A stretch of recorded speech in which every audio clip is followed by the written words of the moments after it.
All right. Hey, what's going on, Max? We didn't have an intro. What is happening? There's some things. We just came straight from the countdown to here. Usually we go from countdown to intro to here, Max. Can you tell us what's going on? Well, to borrow a phrase from the Amazon Prime series yet to be debuted, All or Nothing is kind of the debut, I guess, moment of what we're about to unveil. So I don't know. What do you think? Do we just get right into it? Well, let's, can you bring me here for a sec?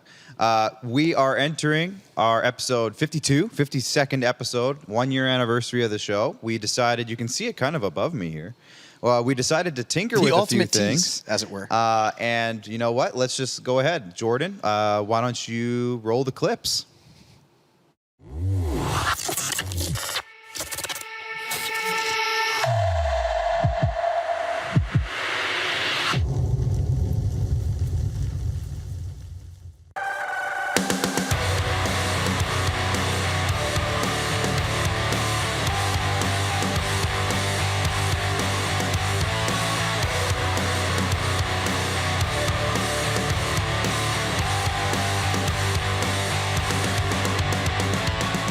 There you have it. We got the new logo. We got the new look. Now, the set itself doesn't look crazy different, but we do have the logos hanging out here. If you look over here, where are we? Over by Max over there, you see our preview board. Next episode will look a little bit different. If you show Max, you can see the logo behind him a little bit as well. So, a little bit. We have rebranded, so to speak, but we're going to still be bringing you the same show, the same great show with the same content, great guests every Tuesday night, so that won't change, but we wanted to kind of individualize ourselves. Would you say, Max? A little bit. I would say that was kind of the goal of the endeavor here anyways. At the end of the day, we've been fortunate enough to be doing this for 52 episodes now, my friend, and what a crazy ride it's been, and I think this is just kind of a way to usher in a new era. Like you said, a way to individualize the show a little bit and kind of lean into the identity that's helped been built over 52 episodes with interaction from you guys, with the relationships that we've built here at IKS Media and throughout really just our partners, everybody. It's been an evolutionary process, so we needed to evolutionize the branding a little bit. Absolutely. So there you go. Let us know what you think in the comments again throughout the night. Ask us anything, as we always tell you to do every single episode. Did you update Hulk? I know, you know what? We didn't. Hulk's going to be wearing the old gear, so that's one thing we'll have to do. That's on you, man. Oh, wow. That's Hulk's fault. I sent him the shirt. You sent him the shirt. And he didn't send us the new picture of himself. But we can still put it up if we have it. I don't know. It's a reverse retro, so to speak, of Ricky in there. Absolutely. Yeah. There he is. So Hulkster's still rocking the old stuff, but that's okay. So let us know what you think throughout the evening of the new look, of the new logos. And please send us comments and questions throughout the evening as well. We'd love to hear from you. I see that there's lots of people checking in already, so thank you to everybody who has logged in. And not to give the misillusion as well, ladies and gentlemen, Ricky has been ratired from the program. Ricky has been retired, so we have that picture as well. I think Max, being a Nashville Predators fan, loves banners, so we were able to put the banner up. Max made it up, so we do have that eventually here. In the next couple seconds. I know the guys are working through some stuff, so everything's good here. The poor guys in the back have just been, hey guys, we're rebranding the show, so we're gonna need this. Hey, do you want to change everything? Oh, there it is. And there he is. So there's Ricky the Iguana. He's our former mascot.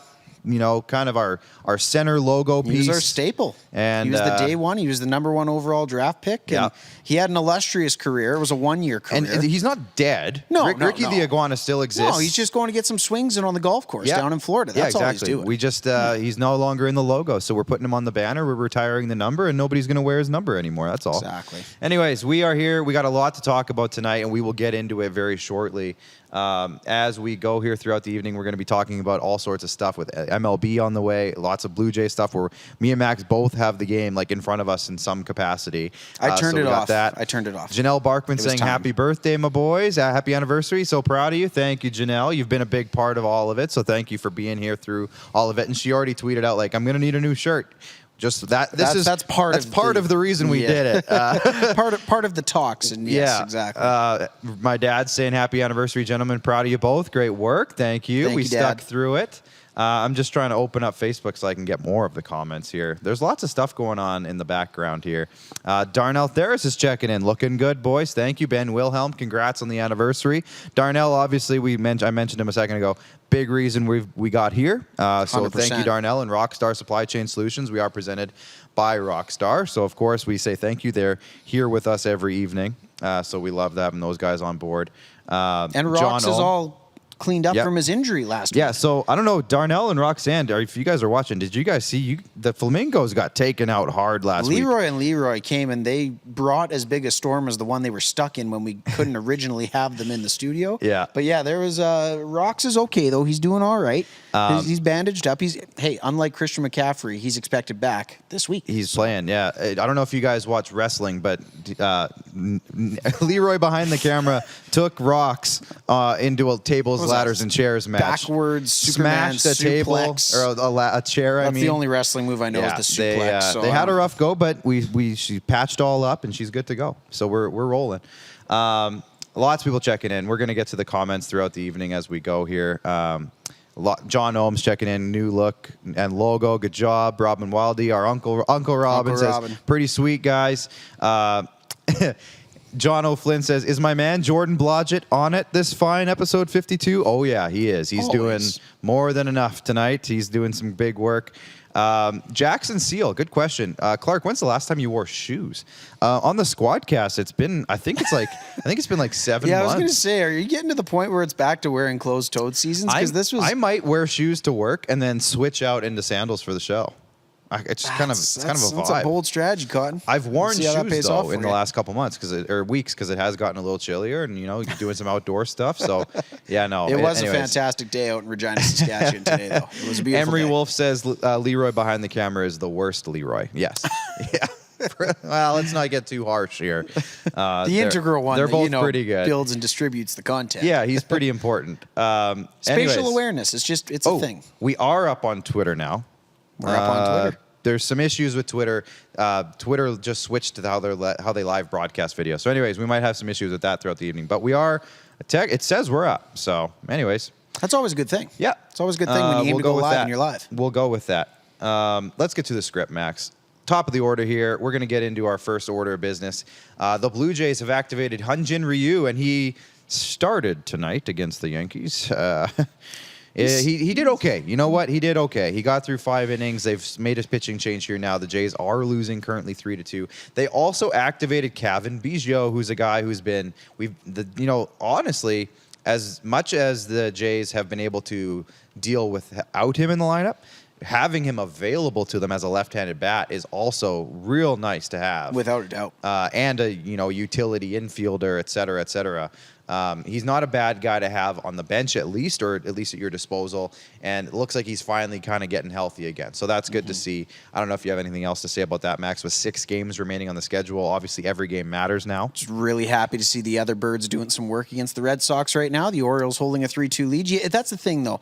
We talked about it this week, right? Only 6 games remaining, 1 game back of the Red Sox, 2 games back of the Yankees heading into this pivotal series. You don't want to back your way into the playoffs, right? You don't want the Baltimore Orioles to have to control the fate of your season. So really hoping the boys get on the sticks here, find a way to come out on top tonight. But in a sense, I kind of hope the Baltimore Orioles do control the fate of the Blue Jays season because we play them for 3 games in a row. 100%. So if I wouldn't mind beating the Red Sox for 3 games, and then we beat that, that'd just be good work. That'd be absolutely. Good work. I will take that anytime. From the cousin birds, as it were. The cousin birds, yes. Now, Max, I'm going to let you take over here.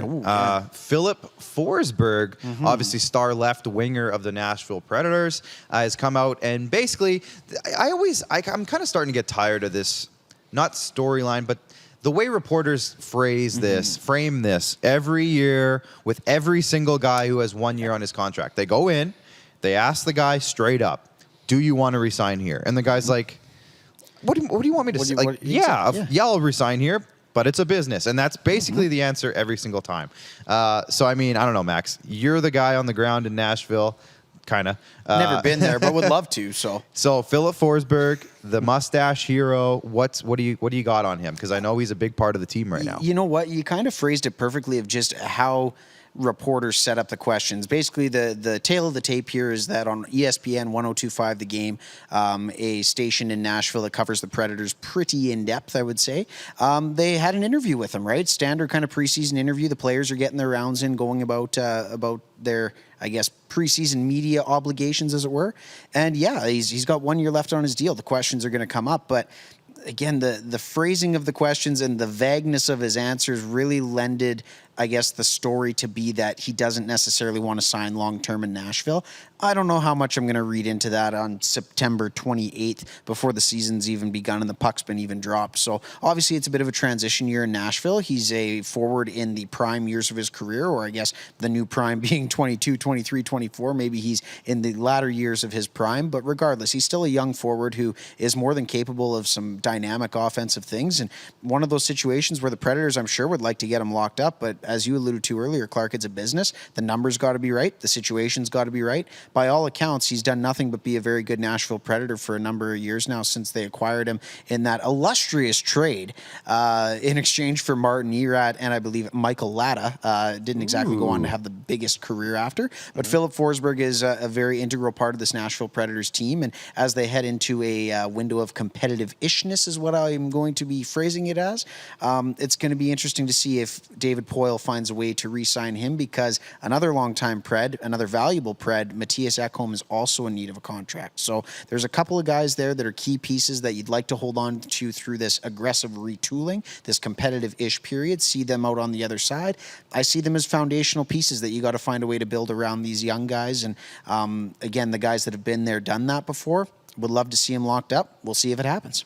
Absolutely. And you mentioned it, but I think Phillip Forsberg is a guy that I think he could stay long-term in Nashville and be a valuable piece to help them kind of get through this middle era of what they are. They just came through a very strong run. Haven't missed the playoffs since 2014. Absolutely. So they are. I think he can still be a big piece of that team. Absolutely. And, it's just a matter of, does he want to be in the situation? Does he want to? Do the dollars make sense? Do the dollars make sense? At the end of the day, so like he said, it's a business, and it'll come. I will say this though: if he chooses to stay in Nashville and be that integral piece that we all know he can be, man, oh man, I think there's going to be some good things ahead for this team. It's just a matter of, this might be a bit of one of those gap years, as it were to say. We'll see if the young kids can kind of be all right, and we'll go from there. But hopefully Phillip Forsberg is in tow past this 2021-22 season. Yeah, absolutely. Let's move on to the next topic. The Tampa Bay Lightning have extended general manager Julien Brisebois. Now, obviously,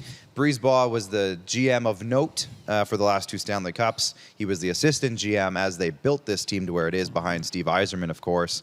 I don't know what else there is to say, but I wonder how that contract negotiation went. He walked into Jeff Finnick's office and said, "Hey, Jeff, you see the last two seasons? See the banner you're going to be raising this October, and you see the one that we raised last October? What are you giving me?" Right? What else is there to say, really? It's today's edition of, well, yeah. No brainer. Well, yeah. That's today's episode of, well, yeah. So anyways, just kind of interesting news. He's going to have a big task ahead of him for the next few years to kind of keep that ball rolling in Tampa Bay. They still have a lot of good pieces there. I don't think they're going to be that bad of a team. Evander Kane, Max. Now, this guy... It's one after another with this guy, and we kind of talked about it before the show. Like, do we even want to bring this up? Because we feel like we're almost ganging up on the guy. I know. But now, after a gambling, allegation, which he was cleared of, but he's still in it. Then he comes out and accuses his own wife of sexual abuse. Then she comes out and accuses him of sexual assault, abuse, whatever, a lot of things. It sounded terrible, and I don't even think we've heard the last of that yet. No. And now, within a 3 or 4 week span, now he's breaking COVID protocols. So it's like, okay, so this was actually talked about upstairs with Rod and Dupes today on the RP show. But is this just getting to a point now where they had to find a reason to get him off the ice? And they're just looking for something here, because I don't think the Sharks wanted him playing games right now, and they needed a way to do it without buying him out or doing something along those lines.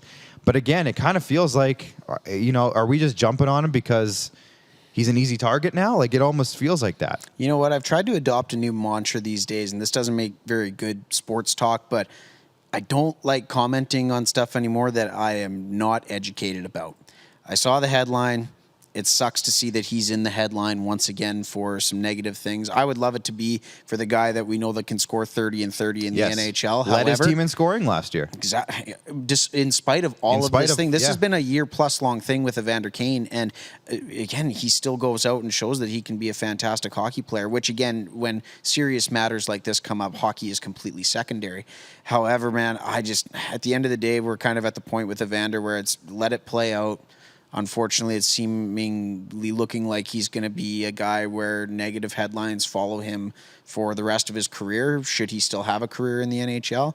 Again, we know the talent is there as a hockey player, but can the all-around person show up to the rink every day and show up to the house every day, be a good family man? By all indications, we're seeing a bit of a tough spot for Evander, but here's hoping he can turn things around. I want to go back to what I said a few weeks ago. This is a very public thing. It's a messy thing. You don't wish that on any family to go through this. And I just hope that for his sake and his family's sake, he's able to find himself on the other side of it in a good standing. That's all. Absolutely. We always want to see the best for everybody involved in situations like this, so that's kind of just where it is.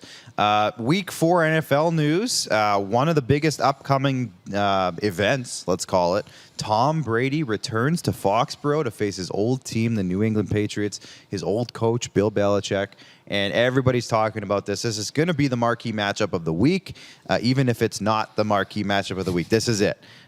Brady versus Belichick. It's a Sunday nighter. This is the first time that Brady has been back to New England since he left the team. I think it's the first time they've played each other since he left the team, if I'm not mistaken. Yeah, will we see Bill Belichick beat his former student, or will the student finally beat the master? Max, what are your thoughts? Well, first of all, I would really like to put a thought bubble above his head, because in LA he was screaming for probably all the wrong reasons. Shout out to my Rams, putting it on the Super Bowl champ. Hey, you know what? Fun fact about Tom Brady. Okay. Since week 11 of last year, the Tampa Bay Buccaneers have lost 3 games. Okay. 2 of them to the Los Angeles Rams. Well, there you go. Take of that what you will. I just thought it was a fun fact. But getting back to your question, I think Tom Brady's going to roll in there and put it on him, to be honest. I mean, at the end of the day, we've seen what the Patriots are without him.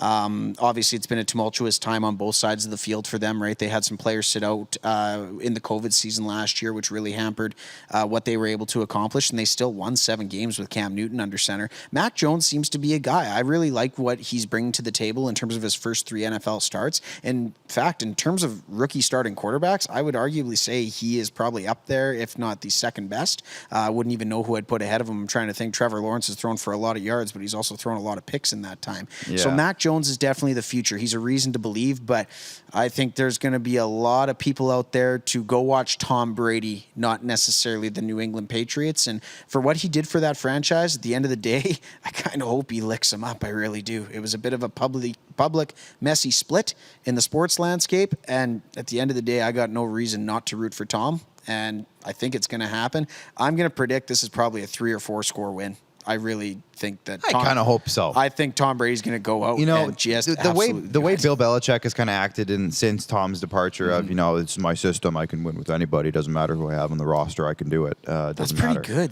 That rivals your Mike Babcock. Ooh.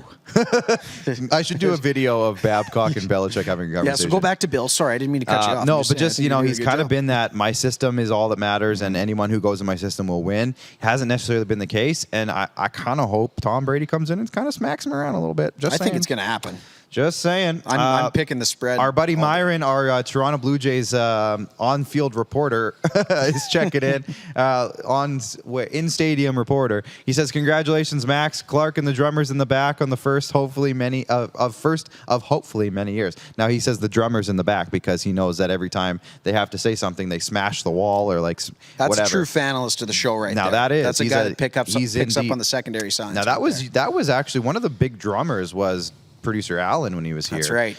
He was kind of the guy who was always smacking things big back on there. The bongos. Yeah. Now Jordan's a drummer by trade. Director Jordan is an actual physical drummer.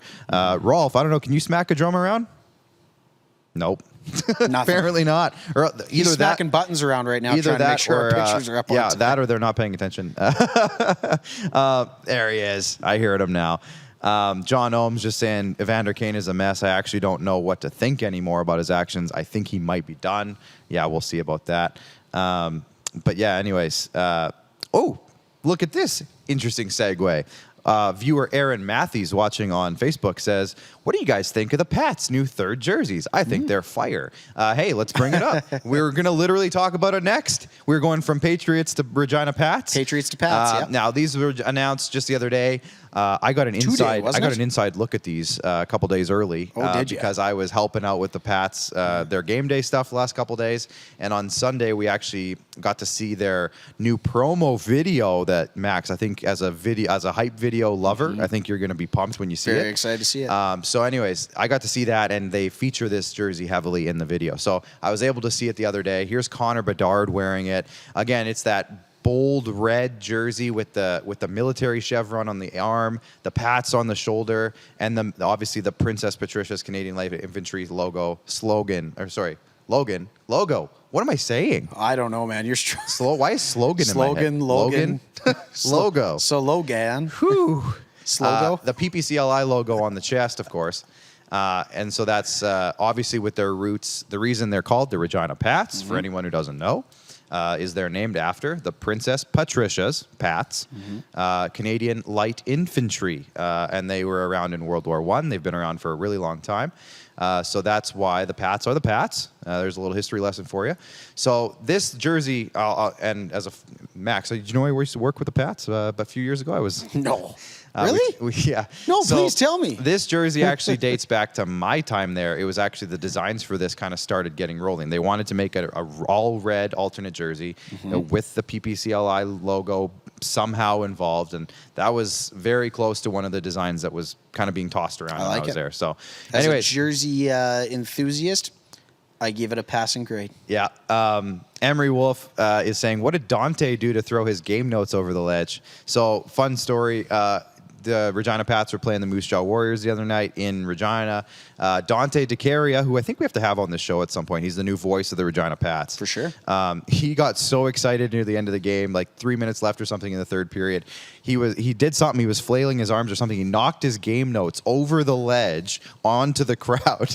So there was a little duotang of a bunch of game notes and player names and it's a fun souvenir. Notes. He knocked it over. So Emery, who was watching tonight, he ran down and grabbed it so that a fan didn't run away with it. That's a nice guy right there. We got it back up to Dante before the end of the game. He was very pleased and very happy that we did that for him.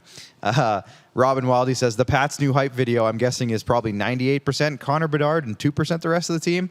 No, it is about 20% Connor, but they did split it up pretty evenly, and they're trying to focus on a lot of the players. There's a lot of good players on the team this year, so they should be an interesting squad. Moving on as we continue forward, has Nick Alberga logged in yet, gentlemen? Yes. Okay, so we should probably wrap this up. Speaking of the WHL, let's wrap it up here. The Saskatoon Blades and Kelowna Rockets came together in a blockbuster deal this afternoon, trading Chicago Blackhawks prospect Colton Dock to the Kelowna Rockets. Kirby Dock. Yeah, to the Kelowna Rockets for Trevor Wong. I don't believe Trevor Wong got drafted. This was his draft year. But Trevor Wong, I don't believe, got drafted. He's the younger brother of former Lethbridge Hurricanes superstar Tyler Wong. And I say superstar because that guy put up a ton of points, man. He led the league in scoring a couple of years. He was right up there. So this is a big trade. Apparently after the trade, after the draft, I should say, NHL draft, the Blades put it on their press release, so I'm not going to say it's reported. They put it on that Colton Dock requested a trade out of Saskatoon. So interesting. I don't know. Maybe some bad blood there, maybe, because the Dock family was heavily ingrained in that organization. So going to be interesting to see how that one plays out. But we need to take a break. We'll save the rest of our topics for later in the show. We got to get to a break so we can come back with Sportsnet's Nick Alberga. We're going to talk NHL, slow pitch, and a whole lot more after the break. Stay tuned. Does this look familiar? Your fans deserve an incredible arena experience. It's time for an upgrade. Stunning graphics. Revenue opportunities are just the beginning with our in-venue display systems and scoring technology. Let us help you find the best solution for your facility. BDG, always delivering the best fan experience. Here's how your business can be a part of Canada's fastest growing sports talk show. All you have to do is contact us, and we will tell you all about the dynamic and exciting marketing opportunities we have, utilizing a fully integrated 360-degree multi-platform. Imagine your business seen and heard across Canada on Game Plus TV and around the world on the Rod Peterson Digital Network. You will use one of the most overused expressions in sports. You gotta be kidding me. Get your business involved. Contact the Rod Peterson Show today. Everyday hoop life.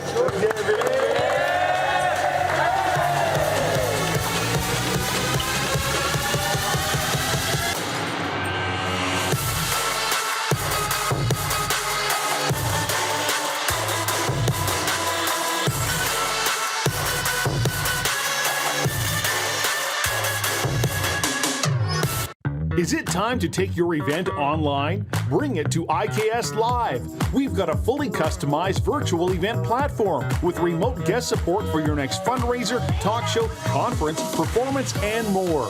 IKS Live offers live streaming to Facebook Live and YouTube and pre-recorded capabilities, both in our studio with green screen available and on location with pre-production and post-production services. IKS Live, the proud producer of The Rod Peterson Show and The Recovery Hour. Visit us at ikslive.ca. Don't rack your brain trying to source the equipment and materials you need for your business. Rockstar can operate your entire supply chain, from PO creation to expediting your shipments, all from our office. Leverage the buying power of the Rockstar buying group to not only save money and time, but also the headache. From gloves to glue, we can provide it for you. Find out more at rockstar.com.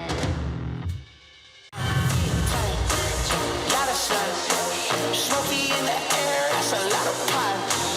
Big time, big time, big time, big time. Big time.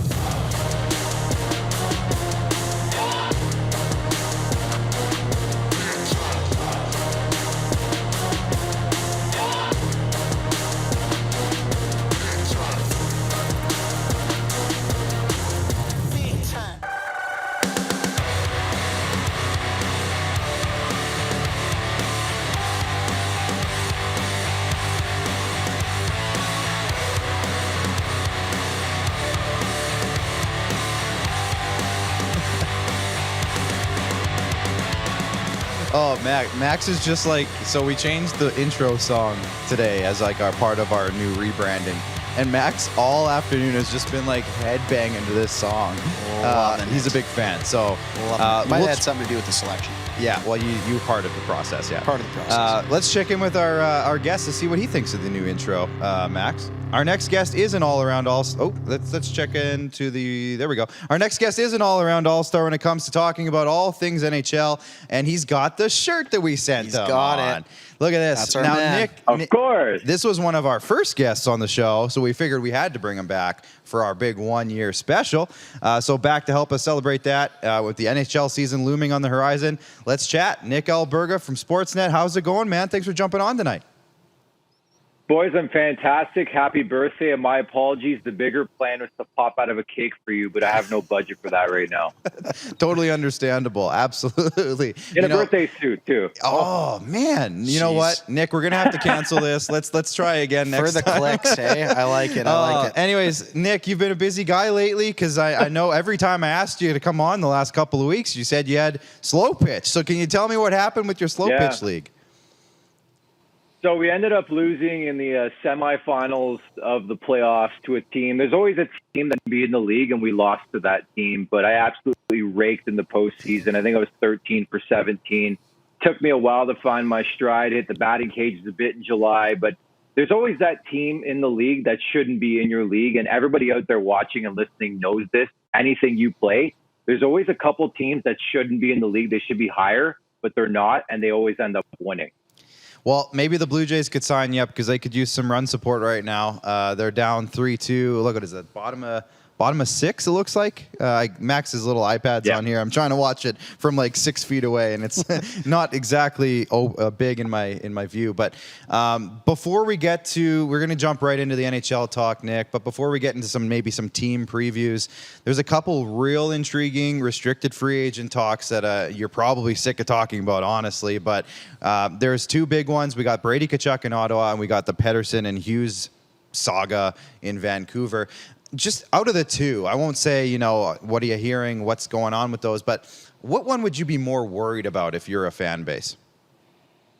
Definitely Brady Tkachuk. I think if you were to ask me this like 2 weeks ago, I probably would have said the Vancouver perspective, but I think they'll find a way to both, sign Elias Pettersson and Quinn Hughes for that matter. I just think you look at the Ottawa situation, they have all the money in the world to pay this guy, and it sounds like he wants above and beyond that. And honestly, it comes down to a points conversation. And Brady Tkachuk's not a point per game player. So it sounds like they want to go down that route of Matthew Tkachuk in the bridge deal and, of course, his brother. And I just don't know where they're going to land on that conversation. And I think when push comes to shove, you would think Brady Tkachuk wants to play hockey.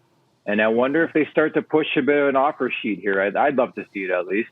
Oh, yeah. We need to see more offer sheets. After the Kotkaniemi thing, I think we all got a little jazzed up with, let's see more of these. Now, I know Quinn Hughes cannot be offer sheeted just because of his contract status, but is Pettersson a guy that you could see that happening to? Or like you said, do you think the Canucks will find a way to get this done? Yeah, I don't see it. I think this late in the offseason, it's not even the offseason anymore. We're into the preseason, soon to be in a couple weeks into the regular season. I just don't know if any team out there right now could stomach the type of contract it would take, not to sign Elias Pettersson, but for it to actually make sense, right? Like, you can sign the guy to an offer sheet, but you probably will be helping the Vancouver Canucks out. I think you have to have a bit of cash and to go a bit above and beyond what the Vancouver Canucks are willing to pay. So I don't foresee that situation. I think ultimately it will come down at some point in time. Do you want to play hockey this season? But we're far from that at this point.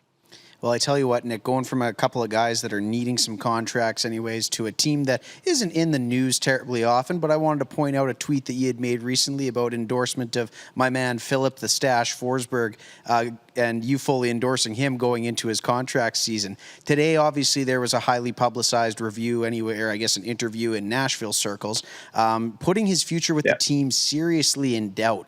From both sides of the equation, both Forsberg and the Preds, do you think it benefits the player greatly and the team to possibly part ways? Or is Forsberg a guy that I guess the Preds should really look to kind of build as a foundational piece around in this retooling?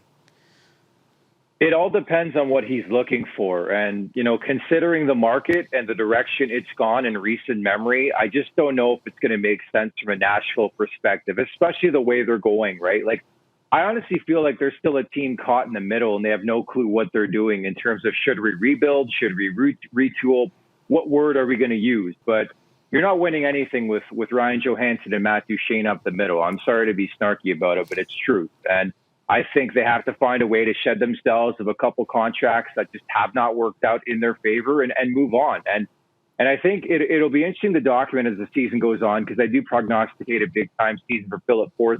As we get closer and closer to the trade deadline, the type of value that Nashville will have to weigh, number one, trying to re-sign him, and number two, what they can get via trade. And I think if it makes more sense to make a trade, they'll do so. And I think they'll have a pretty good understanding of what it'll take to keep Phillip Forsberg long term. But if you're to ask him right now, he's probably somewhere else at the trade deadline. From one contract year to another, having to do with this blue and white team that I don quite often, we got Morgan Riley, and he kind of got the exact same question. And me and Max were just talking about this. I'm kind of getting tired of some of the ways where, everyone frames a contract year as this big dramatic thing every time. But they did ask the question for Morgan Riley, do you want to be here long term? What do you think? And he's like, yeah, I do, but it's a business and all that. But what do you foresee taking place with that? I feel like it's kind of a similar scenario to Phillip Forsberg in a way, but where do you see that one playing out? It's similar, but it's interesting too, because I think, you don't have to take, it doesn't take a rocket scientist to suggest there's going to be massive changes in Toronto if this team can't get past the first round or even make the Stanley Cup playoffs for that matter. So I think that will open the door for Morgan Rielly to either stay or go, if that makes sense. I think, for example, if they don't make the postseason, I think they have to make a seismic change, and that includes trading somebody, and it's going to be Nylander or it's going to be Mitch Marner, right? I don't think Matthews is going anywhere, clearly. I don't think John Tavares is going anywhere. And maybe, that is a conversation later on this season, but I just don't see it for the captain. So realistically, it comes down to two guys. And what I'm getting at is that you'd have to free up money.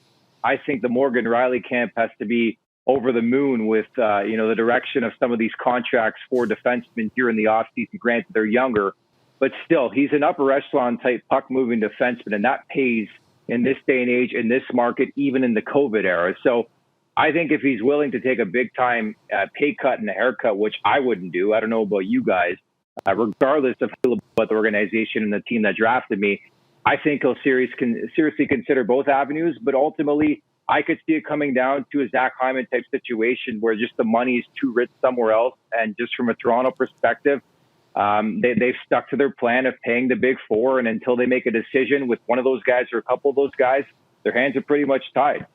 Speaking of, the Zach Hyman situation, they replaced Zach Hyman and a Nick Foligno and a Joe Thornton with a bundle of guys of varying pay grades and varying experience and health statuses.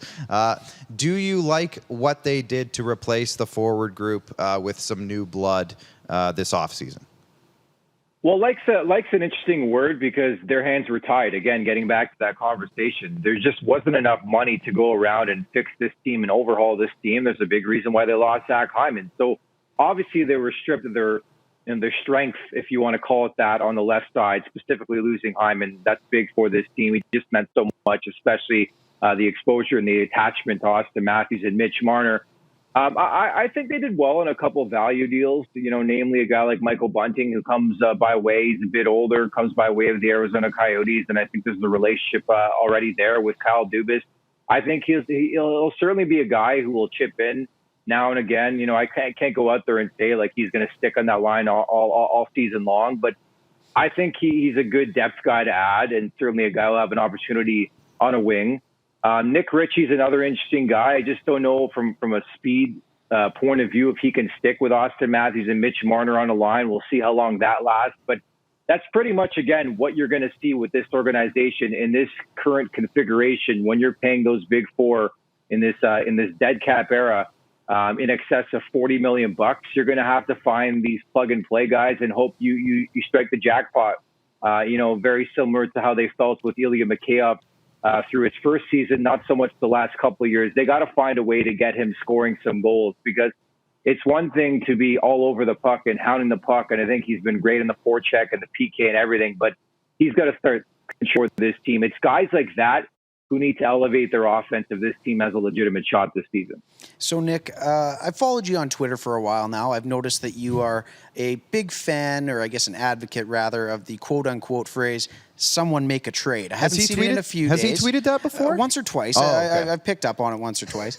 If you were to place a good wager, my friend, what would you say will be the first sizable trade that we will see in the NHL this year? Obviously, some interesting cases. We talked about it, the aforementioned Forsberg. You got Vladimir Tarasenko in St. Louis, where I'm not too sure how that situation's worked out at the start of camp. And obviously, Jack Eichel. We're all sick of hearing about that situation until something gets resolved. But if you were to place a wager, who's the first sizable move and who are the partners in that transaction? Yeah, I think it's got to be Jack Eichel and the Buffalo Sabres. Now, granted, he's from what I hear, still 6 to 8 weeks away from even skating. So it's like far and away when he's actually going to be able to return. But there's got to be a conclusion or a resolution at some point in time, you would think, over the next couple months. I think it's pretty clear that Jack Eichel has played his final game as a Buffalo Sabre. I'm just curious to see who steps up when Eichel hasn't played hockey in a long, long time, and he's coming off a pretty serious injury and something that needs surgery, right? So I just think there's a haze, there's a cloud, and I think it's best for all parties involved to move on from this situation as best they can and start fresh. And so I think there will be a point in time, I don't know if it's before the season, or in the early going or in the first month where, let's say, a team is off to a bad start and suggest that, hey, maybe a Jack Eichel trade can get us going again.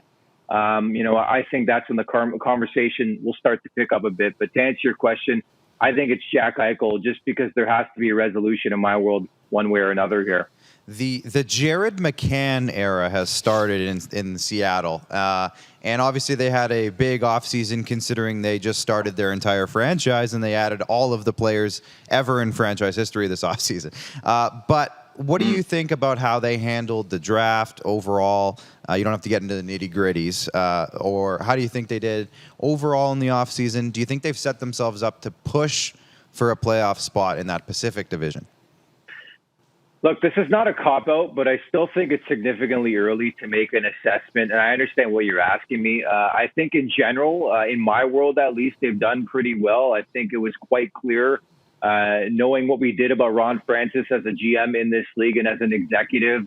He put a prize on defensemen, which I think they're really, really strong defensively, and the guys they brought in there, and goaltending. Chris Strieger's a solid backup. Even Joey Decord's a solid third-string guy. And, of course, they have Philip Grubauer, who was in the Vezina conversation last season. So any team will tell you you're only as good as your goaltending and your defense, and that's a really, really good start. Now, if, concern, and maybe that's too strong of a word for a team playing in its first season in the NHL, where's the offense going to come from? I do think, in my opinion, up front, their best player is Yanni Gourde, who's going to start the season after off-season shoulder surgery and won't start and play till, I believe, early December. I think a lot of it will revolve around him. I think Jared McCann's a guy who's going to be a sneaky type player. I like the Morgan Gigi selection as well from the Carolina Hurricanes. They have some really good depth players, but it remains to be seen if these guys can elevate themselves to the top six looks. Now, we were having the same conversation with the Vegas Golden Knights, and there was a lot of great stories there. So I wonder if it could happen again. But I think when you look at this, current configuration of this roster, I think they're going to be really, really difficult to play against. And from a defensive standpoint, they got some really, really good players who are really good players already in this league. So at least keeping the puck out of the net, I think they'll be good. And I think it'll be a search for offense. But I think I certainly look at them as a team that's going to push potentially for a playoff spot, if you can believe it. So, Nick, we'll stay south of the border for this one and probably excluding the Kraken anyways, just given your answer there. But, I mean, using the offseason for context in terms of a timeline, wire to wire, who were a couple of teams that stood out to you that made significant progress and that could emerge as dark horses this year through either development or signings or trades? Or, again, just who do you overall think had the best offseason in the good old US of A? Yeah, well, right away when you ask that question, like the Los Angeles Kings come to mind, and maybe more so because of the division in the Pacific Division, where I do honestly feel like it's wide open outside of the Vegas Golden Knights. I have no idea what to expect from Edmonton. Ditto for Calgary, the Darryl Sutter era in 2021, how's that going to unfold? So I think you look at Los Angeles and the needs and what they address, bringing up Philippe Danault in free agency for the Montreal Canadiens. Victor Arvidsson from your aforementioned Nashville Predators, I think, is a guy who could potentially get back to the 30-goal plateau this season. Because last time I checked, Nashville doesn't have Andrei Kopitar, and the LA Kings do. So it was quite clear that LA guys needed offense, and I think they've looked at that and addressed that. And I think they're expecting better seasons from Quinton Byfield and guys of that ilk, the younger type prospects in that organization to take the next step. And I do feel like they have a very underrated goalie in Calvin Peterson, who's ready to take that next step and be pushed by a veteran in Jonathan Quick. So, right away when you asked that question, I thought about the Los Angeles Kings because I think they're going to be a tough team to play against, and I think they've added a bit to their offense. And then on top of that, I would add the Vegas Golden Knights as well. Like, nobody's really talking about it, but I do like some of the off-season wheeling and dealing, namely the Evgeny Dadonov pickup. I just think he never really got going in Ottawa, and I'm willing to give a lot of players a mulligan for whatever that was last season in the NHL to this season. I think guys will find their game again, and I think you look at Dadonov and that fit in Vegas.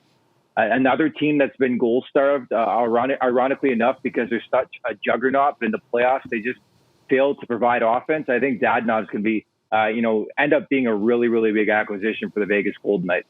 I really like the Kings part of the answer there for sure, Nick. Obviously, like you said, some pieces they acquired and a really full prospect coverage. You look at guys like Alex Kaliev and, Arthur Kaliev, Alex Turcotte. There you go. That's, I guess, who I wanted to ask about. The 5th overall pick in the 2019 draft. Yeah. Do they expect him to kind of, I guess, arrive alongside Quentin Byfield, or does he still need a little bit more time to develop, do you think?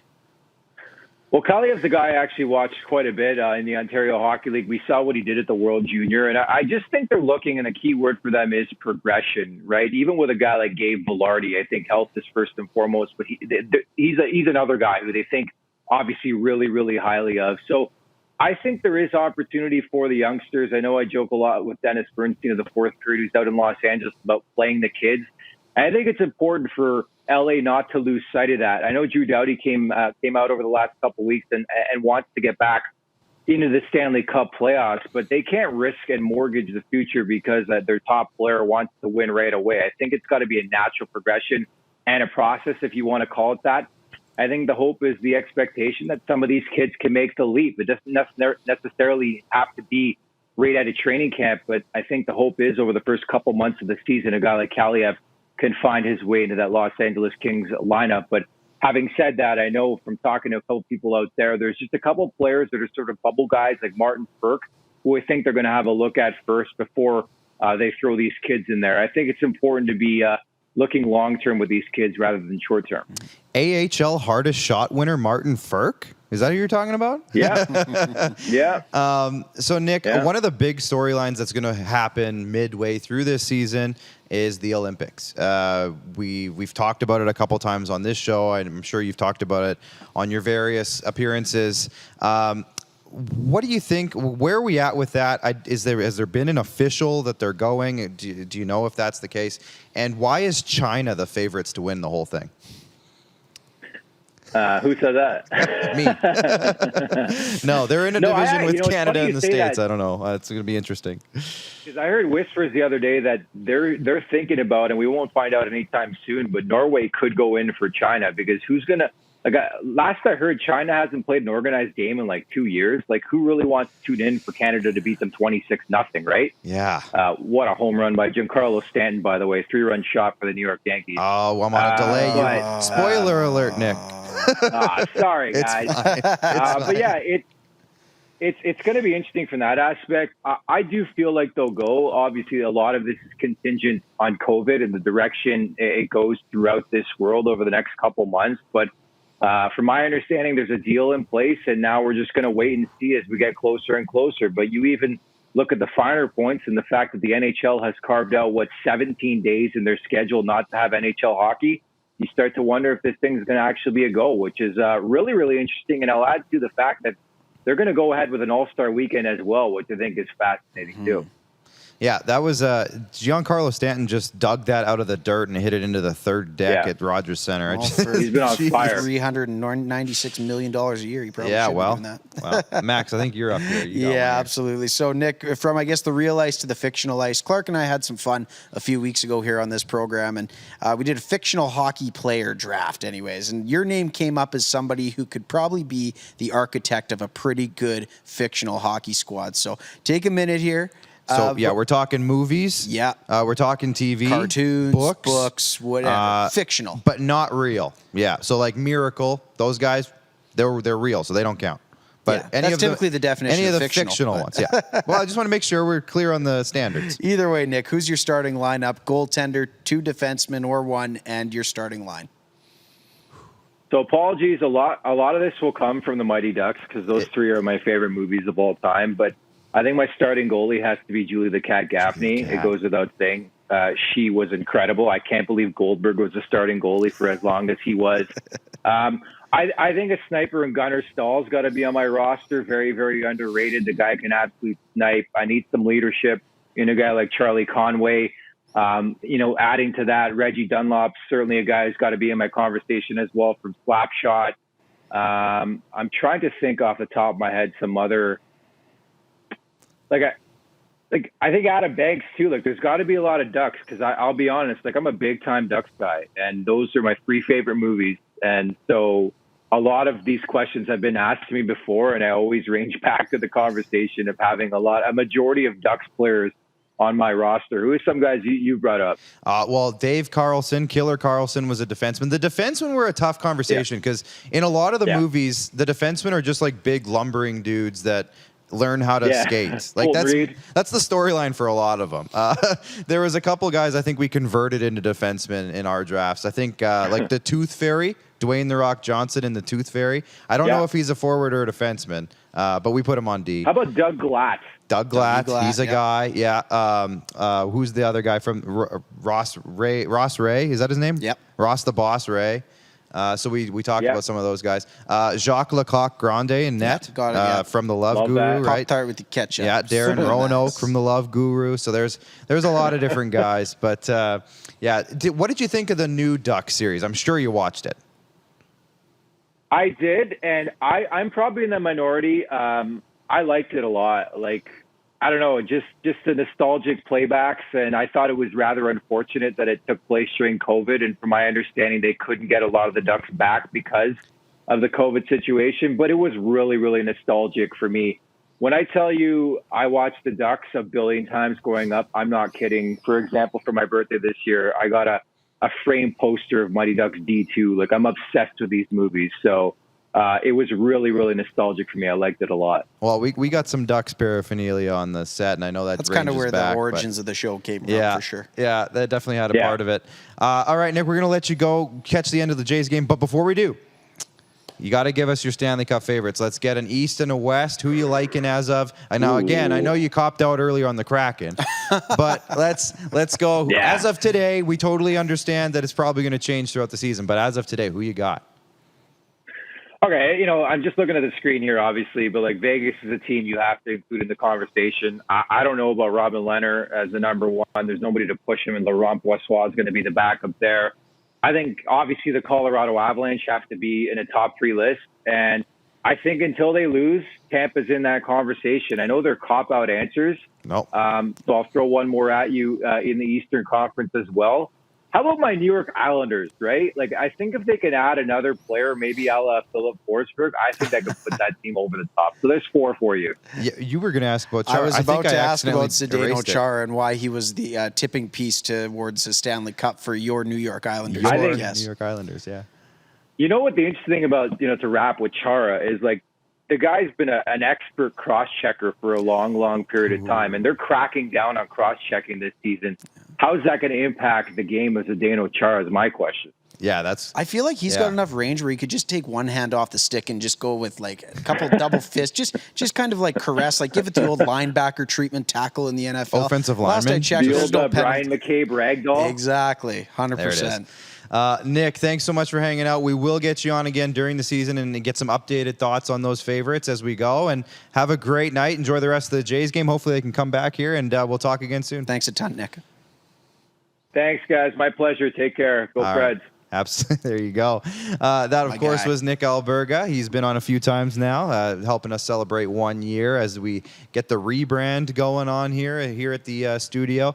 I just love chatting hockey with Nick. Like, he just every time the tangible takes, right? The realism that's there. It's always tough to hear that Matt Duchene and Ryan Johansson are never going to be what Ryan Johansson and Matt Duchene Well, you knew that were, but I knew that already. Deep down, you knew that. Deep down, I knew. But it's nice to hear another voice other than yours telling me. Right. So now I can really talk myself off the ledge completely. And they're not coming back. He didn't tell me that the Leafs suck like you do all the time. Well, there you go. He didn't say it. I know he kind of alluded to he wasn't sure yet, but it's kind of like therapy with Nick. It all works. Everybody gets a little bit what they need, a little dose of realism. Little dose. It's all good. Before the break, let's give a shout out to our friends over at RBI Baseball here in Regina. Are you looking for a way to improve your skills? We're heading into the off season now for baseball, into that late fall now. Max, it's almost winter time. It's almost winter time. And now as winter comes, the indoor facility gets pumping and gets rocking over at RBI because they start block 1 of their training program. So if you want to get in on the ground floor, get there now. Get in, give them a call, give them an email, go check out their website and get signed up if your kid is going into whatever age group of baseball that they're in. Or, hey, they have an adult program there, too. I don't know if you know this, Max. But do they? Yeah, like Nick Alberga talks about the slow pitch. Yeah. They got some slow pitch stuff going on over there, too. Some leagues. Remember we were in that league at Ballers. Yes, I They do got a remember similar type of league over there as well. I do remember that. If you want to get involved with that, check them out. Check out their website. It's brand new. Check out their Facebook page and their Instagram, which is their best. Their Instagram's the best. So check over there at RBI.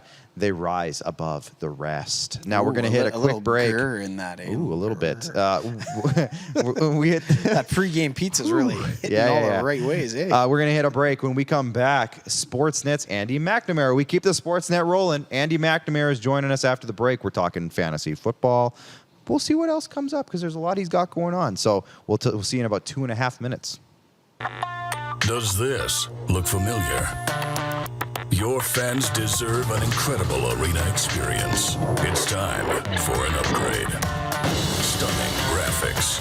Revenue opportunities are just the beginning with our in-venue display systems and scoring technology. Let us help you find the best solution for your facility. BDG, always delivering the best fan experience.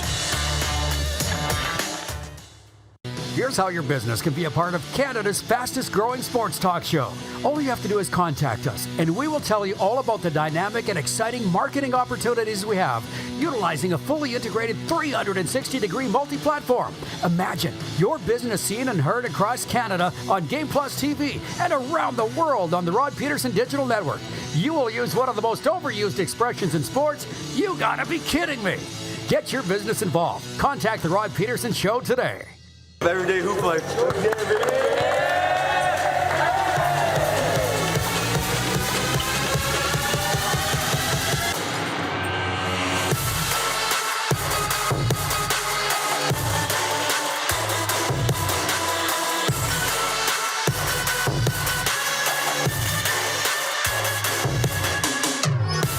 Is it time to take your event online? Bring it to IKS Live. We've got a fully customized virtual event platform with remote guest support for your next fundraiser, talk show, conference, performance, and more.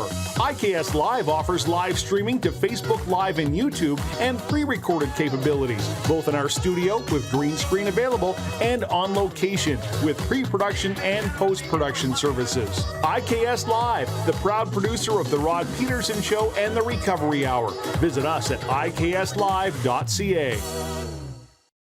Don't rack your brain trying to source the equipment and materials you need for your business. Rockstar can operate your entire supply chain, from PO creation to expediting your shipments, all from our office. Leverage the buying power of the Rockstar Buying Group to not only save money and time, but also the headache. From gloves to glue, we can provide it for you. Find out more at rockstar.com.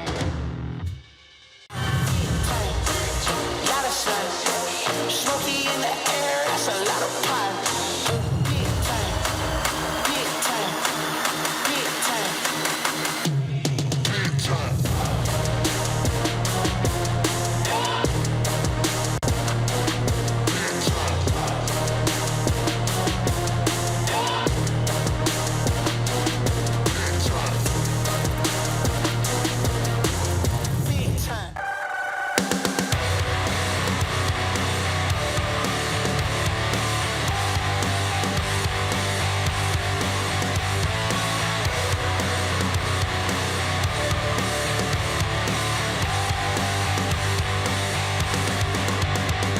All right, and we are back. We're coming back. Man, that chat with Nick Alberga, man, that guy, he's good.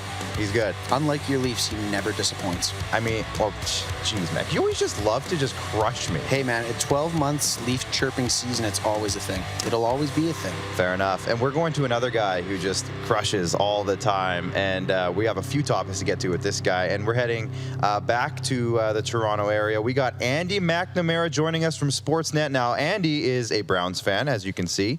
He is a lacrosse play-by-play guy. He is a fantasy sports nut. So he can literally go expert. I would go expert instead of nut. Not a nut. Yeah. Is nut an offensive term for you, Andy? It's a trigger word, gentlemen. Yes. Exactly. No. Shoot. It's very, We very just difficult lost to our offend me. guest. I'm out of here. Well, Andy, Bring back Alberga. Well, Andy, thank you for joining us again. This is our 1-year anniversary, and since you've been on the show a couple times, we felt we had to get you back on here because, as you know, there's never a dull moment when NFL season kicks off, and we have a lot to get to you with that. But I wanted to start it off, Andy, with the Blue Jays. Man, this last couple of months has been an absolute emotional roller coaster. Max doesn't know what to do with himself most nights because he's just either super excited or super frustrated, and it's just kind of been that way. Well, when I'm watching the Rams, I'm much more on the excited side of things. But Yes. anyways, We will get to your Rams. Obviously, you dolled yourself up with Rams gear today. Dolled every day. But Andy, talk to me about this Blue Jays run. I mean, how have you been through it? I know you've been busy with some stuff, but I imagine you're right into it. Oh, absolutely. It's so fun, guys. Like it was a weird year because the expectations at the start was to be competitive, to grow, to be in the conversation at the end of August, right? To be in the hunt. But what were the expectations? And as the year progressed, we saw Vladdy Guerrero Jr.'s year, Marcus Semien, with Storm Robbie Ray, strikeout machine, Bo Bichette. You run up and down the list, all the homers that like. Everything was mapping out, but you still were a little hesitant as the year went on. And we get to the end of July and August, you're like, oh, okay, this is for real.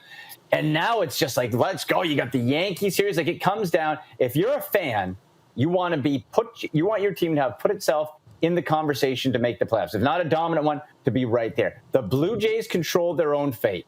And that's the best part to be able to watch it. They win, they're going to earn it. There's no backdooring in for the Blue Jays to this playoff. So I hope they get there. This is as an exciting, a young team that we've seen with the Blue Jays. Probably, I was thinking about this over the weekend. Probably since those now I was very young, but being the sports historian that I am and talking to my dad and stuff like that, since those mid-'80s, where it was George Bell, Jesse Barfield, Fred McGriff, you had those young guys and they were ascending. And that's kind of where we're at with the Jays. And we sit here tonight. They're heading into a series against the Yankees. Hyun-Jin Ryu's coming back. He's making the start tonight. They're one game back of Boston currently. And I mean, the Yankees are right there too for that wild card spot. But how you couldn't have kind of lined it up any better. 3 against the Yankees and then 3 against the Orioles, who they just had their way with not that long ago. Couldn't have been much more favorable than that. You have to think it's going to be an exciting 6 games. Well, yeah, and this series with the Yankees is really what it comes down to, right? And then you have to take care of business. But that's it. You're in the division at the end. You're not playing some interleague game. You're not playing something where you're like, oh, I hope. You can control your fate starting tonight. And you got Hyun-Jin Ryu. What are we going to see? Been struggling, being banged up. You brought the guy in eventually to hope that your franchise was in a situation like this. Now it is. But can he deliver? That's going to be a big point. But at the very least, the Jays bats always give you a chance to bail out if something goes wrong. Absolutely. And we saw the kind of evolution of that rotation with Ryu. He was brought in to be the ace. There wasn't many other guys here when we brought him in as the Blue Jays, I should say. I didn't do it. But when the Jays brought him in, and now he's kind of slipping almost down to almost that 3rd, maybe even 4th spot, depending on how you like certain guys. But he's got a big night ahead of him tonight, and I think he's got a lot to prove after a bit of a rough stretch. Anyways, Andy, let's jump into some fantasy football, because I know we don't have you for a long time, but we have you for a good time, so we want to make the most of it here. So anyways, there's never a shortage of topics with fantasy football. I was one of the lucky few that got 1st overall pick in my draft this year. And I think, as you well know, I went with Christian McCaffrey, like most other 1st overall picks this year. Now he's hurt. So should I be worried? Should I panic? Should I blow it up? Who are some go-to waiver pickups this week that you've seen out there? So here's the first thing all Christian McCaffrey owners have to realize is at this point, as of today, now we know that could change, but as of today, Matt Rule, head coach of the Carolina Panthers, said they will not be putting Christian McCaffrey on injured reserve. Okay. That is very good news. That means he should be returning in about 3 weeks. Could be 4, but about 3 weeks. That's not catastrophic. That, of course, could change. But as of today, that's the information we have, which is good news. So the top handcuff in all of football, Chuba Hubbard, Canada's own. Yes. Chuba. So this is going to be fascinating to me to see where we saw everybody blow their fab budget on that 49ers running back a couple weeks ago after week 1, right? How'd that work out? Like some people the whole year. For Chuba, I would just say be aggressive, but don't get too nuts because of the fact that after 2-3 weeks when McCaffrey comes back, you're going to have just a guy on your bench. I think I've had 7 different Baltimore Ravens running backs on my roster this year. After all of the stuff that was going on there, I picked up Le'Veon Bell for a couple days. I had Devontae Freeman for a couple days. It's been weird. Max, you go ahead, man. Yeah, I guess I've got a bit more of an overarching question when it comes to fantasy, Andy. And again, being the expert that you are, I had to come to the table. I'm not going to necessarily admit that I'm in this spot, but let's just say a friend is potentially in this spot. Okay. Through 3 weeks of the fantasy season, let's say you're sitting 0-3, 1-2. What's the play here? Is it in a year-long league? Is it time to maybe start looking at some things with that type of record? Or do you stay the course for another couple yet as the season is still a bit long in the tooth? Well, the tricky part is that you're dealing from a position of weakness. Everybody in your league knows you're 0-3. They know. They're not going to give you any breaks unless you got that one sucker who doesn't really know, and then you can take advantage. But everybody knows that sucker, I know another right? one. It's not me. Darren DuPont is in Darren my DuPont. league. Darren DuPont is the sucker in my league. So, you can get there. Yeah. I'm going to fleece him soon. I'm going to work up some fleece offers pretty soon here. Yeah. Just so the main point to me would be this. Try to identify the why. Is it one particular position? Now, if your overall team stinks, that's tough luck. But if there's a position of weakness, let's say running back, a guy targeted last week and is still available and probably around 40 to 45% of Yahoo leagues, is Cordarrelle Patterson. Guy's legit, boys. Guy is legit. He's done it 3 straight weeks. I got him off the waivers before it was cool. Talked about it in the Sportsnet Fantasy Minute as well. He's got rare dual position eligibility, wide receiver and running back. I really like that pickup. J.D. McKissick, I feel, is going to have a bounce back week. He got dropped because of his slow week. McKissick is another guy, especially for PPR, you're going to want to grab and get on your roster for this upcoming week's matchup. I like hearing that. You have him? I've got JD. I'm Okay. feeling good about it. Well, there you go. I do too. Yeah. So, Andy, we're sitting here through 3 weeks. We got the New York Jets. We got the Indy Colts. We got the Jacksonville Jaguars. We got the New York Giants. And we got the Detroit Lions. None of these teams exude a ton of excitement for me when I say them, but they're all 0-3, right? They're all, the bottom of the barrel. Who among these teams can win a game first, I guess? And who's the worst of these 5 teams? If you need me to repeat them, I can. Jets are the worst.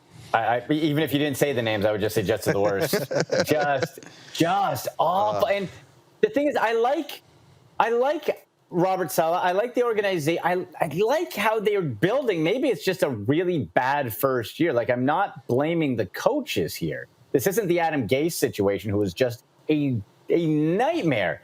But Zach Wilson, what was it, week 2? 4 interceptions. They get shut out. What are you doing? There's no offense. There's no so they're the worst.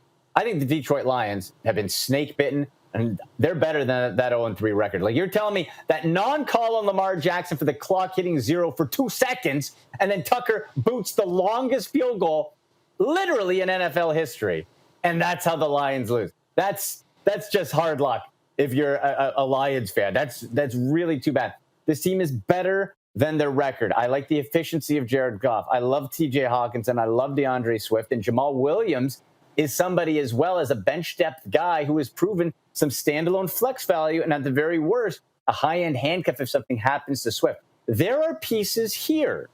You just got to get that one little bit of luck to pop them over the edge. But the Lions are the ones I'd say who are closest to jumping. I will say this, though. I was ready to give Justin Tucker a big old hug for saving my 7-game parlay with that 66-yarder. So very, very happy with that. And as you alluded to, Andy, the former Ram, Jared Goff, finding a way to keep them in games. And it seems like he's on a bit of a revenge tour for how he was ousted in L.A. But on the flip side of the coin, I'll just give you a few words here. Matthew Stafford, MVP.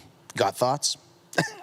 Looking good. As long as he keeps that thumb and back in check. Because the last time he was in the MVP conversation, I'm going to knock on wood for Matty. Okay? I'm going to knock on wood for him. Last time he was in that conversation, he had that thumb and then it went sideways. Yeah. doesn't he just look refreshed about life? He's got a tan. He's thinner. He's not in Detroit. He's just like, I got a head coach who knows how to utilize me, use an offense. He's reigniting Deshaun Jackson down the field.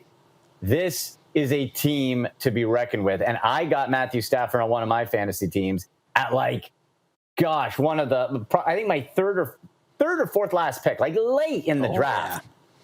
And man, is that paying off big time. Like, Matt Stafford is legit. They're doing it with a hodgepodge running game as well. That's nothing to get excited about. But the rest of that team, I wouldn't want to be playing them right now. I'll tell you that. So from MVP Matty Stafford to Matty Ice, I got my Falcons jersey here. I won't worry about it. Max was really upset that I brought the Falcons jersey at all. It's the wrong birds this week, buddy. It's the wrong birds. But they won. They beat the Giants. So we got a win under our belts. I don't know if I want them to win at all. I'd rather they didn't. I'd rather they just rolled over and died and just got the first overall pick. I'd be happy. Yep. But I don't know. What do you think about the Falcons? I know they've always had weapons the last few years offensively. They bring in Kyle Pitts. Obviously, they traded my boy Julio, but they still have some guys there. What do you think the outlook for the Falcons is? Starting 1-2, it's a tough division now, especially with Carolina 3-0. So I don't expect a whole lot playoff-wise, but what do you think they're going to be doing the rest of the year? I unfortunately don't think much. That's don't my hold honest back, opinion. Andy. Don't hold back. Tell them how you feel. Be vicious. I would say plan to watch a lot of college football. All right, okay, this fall. Good call. Get used to watch Spencer Rattler. Okay, get ready for the draft. But seriously, from real life football, there's not a whole lot to be excited about. It's a transition year. That's what it is. But fantasy wise, I mentioned him earlier. Cordarrelle Patterson is somebody you need to get on your team, folks. You do. Yeah. You got to get Patterson on your team. Doesn't it feel like forever, guys, that we were waiting and he flashed a little bit here and there and he sprinkled some fantasy glory and then he disappears?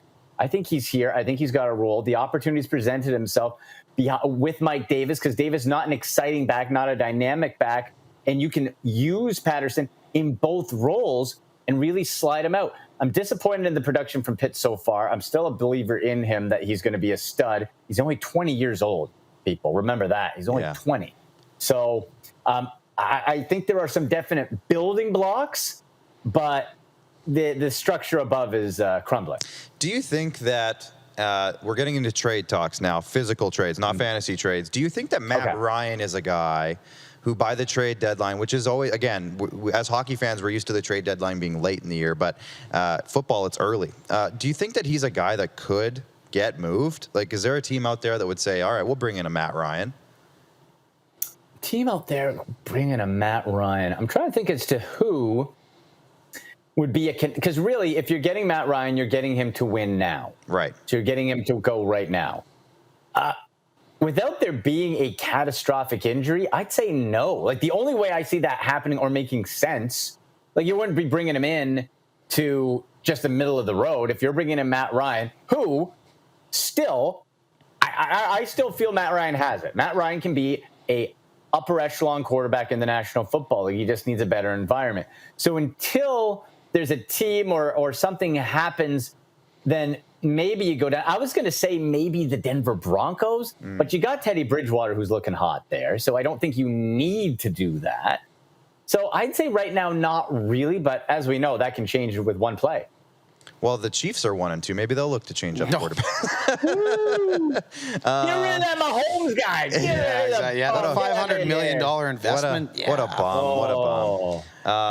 Maybe he'll go to my favorite team, the Washington football team, and maybe he can take over there. I don't know. Hey, you know what? Potentially, right? If Fitzmagic's out for a very long period of time and Taylor Heineke can't find his way, but I don't know. I kind of like Heineke. I would say the Colts, if they find a way to maybe get back in things and Carson Wentz continues to sprain both of his ankles. If he just continues to always be hurt. Yeah. Like, don't you just picture Carson Wentz just walking, like, you see, like, people walking on hot coals, like, ow, ow, ow, ow, ow. Is that how Carson Wentz walks? I think it might be. His doctor's got to be the most stressed out person of all time watching him go anywhere and do anything because he's like, that guy's going to happy. or happy. He has the biggest house on the block. Yeah. Right. Oh, yeah. Yeah, Max, you had one and about... Andy, I guess too many people caught your fantasy minute earlier. I tried to go get Cordarrelle Patterson right away. He's gone in both of my leagues, but either way, great advice for those leagues that still have him available. I want to switch gears. It's a kind of a nice time in Saskatchewan here, Andy. It's the end of the golf season, coming up on the end of our interview here. The Ryder Cup this past weekend. No shortage of awesome content. That Justin Thomas guy, Clark, I don't know if you caught that clip. He seems like a fun guy to hang Seems like a fun guy. Seems like he might be a crowd pleaser, so to speak. Dustin Johnson with the, hey, you're the oldest guy here. Do you think you can still party? Absolutely. His your dad-in-law's Wayne Gretzky. I know. Of course he can hang. Yeah, he's married into a Johnson Gretzky. should be partying. He got into trouble for partying too much in the past. Yeah. Exactly. Yeah. But Brooks and Bryson seemed to quash their beef, at least for a week anyways. There was a couple of good highlights there. I mean, and I apologize, I must have missed your prediction on it, but did you have the U.S. winning by as wide a margin as they did for only their third victory in this entire century of this illustrious tournament? Wow, no, I did not do.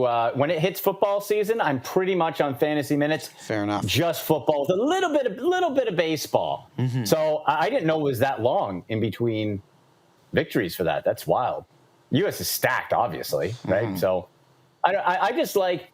I want more personality in golf, and I think we have some. Like we have like Dustin Johnson, certainly not, but he's almost endearing because he has none. Mm-hmm. Like he has the personality of the underside of a table, so you can kind of get behind that. I like Brooks Koepka can be a little quirky at times, right? I just want a little punch. You know, there's never going to be a tiger, but you need some of those rivalries in there. So hopefully something like that continues. The claim is in for Cordell Patterson, and by the way, I put the claim in. I'll see. It hasn't been a super active waiver wire in my league, so I have a good feeling about this one. So thank you for that. That's a great pickup. I'll send you the royalty check after the show, or if I get them, I guess I got to get them first. I'll say too, guys. Quarterback Sam Darnold. He is on a lot of waiver wires. Do not ignore Sam Darnold. I know we don't want to believe in him, but you should. You get him as your backup quarterback for bye week coverage, because guys, we all got him on you got that one wide receiver. You know you're not putting him in. Right. Come on. Right. You know it. You drafted him and you're like, no, I believe. Come on. Get Sam Darnold instead. Use him for trade bait or bye week coverage. You know there's that guy that you'll never play. Mm-hmm. Now's the time. Andy, look ahead. This is super awkward, but that guy for me might be Jarvis Landry. Just might be.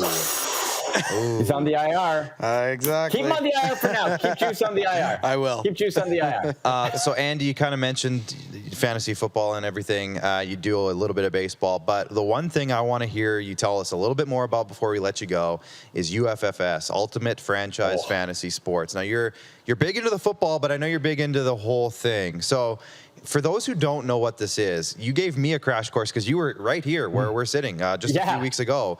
So you gave me the crash course into just how wild this whole thing is, and you have something upcoming in the next month or so that you're also really excited about. So let's start with what is Ultimate Franchise Fantasy as quickly as you can explain it, I guess, because I know there's a lot to it.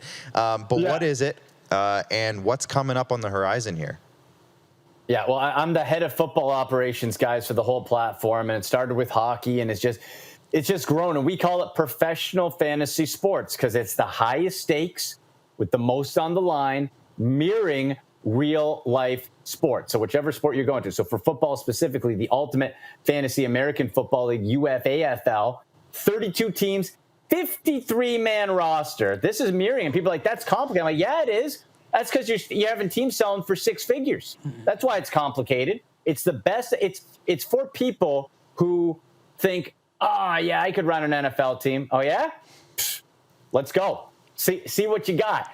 Now, we have our owners here, but there's betting coming in with it. There's tracking it. That we're going to have it where people can actually buy minority shares of franchises that are owned by Chris Carter, Michael Vick, boxing champ Bud Crawford, Nick Lewis, our boy. He owns a team as well. Our boy, Nick Lewis is there as well. Martin St. Louis bought a team with Steven Stamkos. Yeah, so he's in there. Lightning connection. Yeah, absolutely. Yeah. And there's just it's a whole slew. But the new one that's coming out, that as excited as I was and still am about UFAFL, and it's never been done before. This is something that has really never been done before. This is the American Football Legends League, AFLL.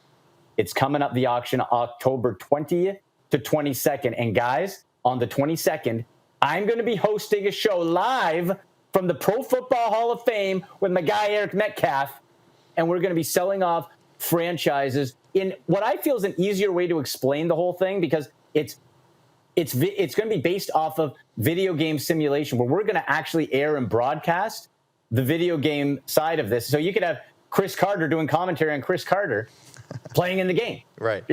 And having it full rosters. Again, big prize pools, but the best part is these athletes, these legends, digital athlete NFTs that we're going to be selling off. You get one of those guys on your team, you're going to be able to interact with them and create experiences to auction off and earn more revenue. So that's coming up. Make sure on Twitter, get me at AndyMC81 and at VAFLL, because there's a ton more information coming up over the next week. But I absolutely cannot wait. It's going to be something we've never seen before. Oh, it just gets me going. Like, it sounds exciting. Just ready to roll. Now, we've been in talks with some people about the baseball league that's coming up, and maybe there's something going on there. Might be excited. There's some things. So I don't know. We're not sure yet, but it sounds real exciting. So absolutely, Andy, we're going to let you go because I know you got a lot to get to the rest of the night here. Thank you so much for hanging out with us on our 1-year anniversary. You were on the top of our list to get back on here for this specific show. So thanks for hanging out. And we'll do it again before too long, because, again, there's never nothing to talk about in fantasy football and sports in general. Absolutely. Well, guys, happy 1-year anniversary. You've done a phenomenal job. I watch all the time. I love the show, and thank you very much for having me on. Thanks a ton, thank you, Andy. And, of course, Andy is brought to you by our friends over at IKS Media. So is Nick Alberga. But anytime we have somebody on video, we got to give a shout-out to our IKS Media crew. And we will be right back after the break, because when we come back, we got to dive into a little bit more Blue Jays talk, because there's still more. We got to catch up on what's going on in the game tonight. We got to dive into our squad select, because you wrecked me this week. And you're back on top. I'm back. I'm where back. you're used to being, unfortunately. I'm back. And we got to just wrap up the rest of the night after the show, of course, with our original 16. We'll celebrate 1 year with a little bit of an original 16 nightcap. So stay tuned. We'll be right back after the break. Does this look familiar? Your fans deserve an incredible arena experience. It's time for an upgrade. Stunning graphics. Revenue opportunities are just the beginning with our in-venue display systems and scoring technology. Let us help you find the best solution for your facility. EDG, always delivering the best fan experience. Here's how your business can be a part of Canada's fastest growing sports talk show. All you have to do is contact us, and we will tell you all about the dynamic and exciting marketing opportunities we have, utilizing a fully integrated 360-degree multi-platform. Imagine your business seen and heard across Canada on Game Plus TV and around the world on the Rod Peterson Digital Network. You will use one of the most overused expressions in sports. You gotta be kidding me. Get your business involved. Contact the Rod Peterson Show today. Everyday hoop life.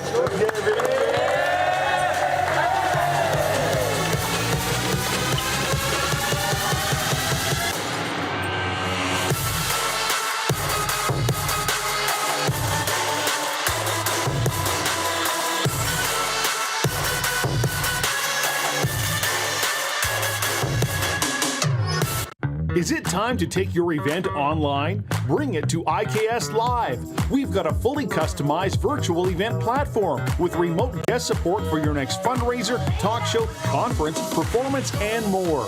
IKS Live offers live streaming to Facebook Live and YouTube and pre-recorded capabilities, both in our studio with green screen available and on location with pre-production and post-production services. IKS Live, the proud producer of The Rod Peterson Show and The Recovery Hour. Visit us at ikslive.ca. Don't rack your brain trying to source the equipment and materials you need for your business. Rockstar can operate your entire supply chain, from PO creation to expediting your shipments, all from our office. Leverage the buying power of the Rockstar buying group to not only save money and time, but also the headache. From gloves to glue, we can provide it for you. Find out more at rockstar.com.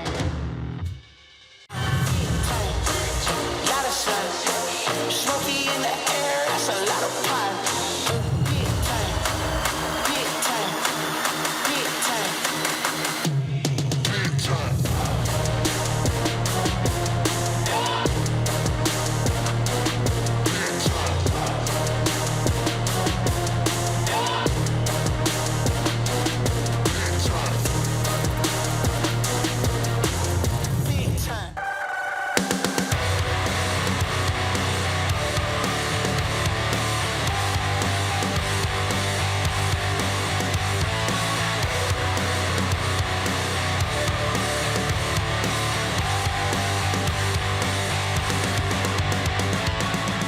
Yeah. Okay, It's growing on you, isn't it? Both times that's played tonight, I've been like, what is this? And then I'm like, oh yeah, we changed our song at both times.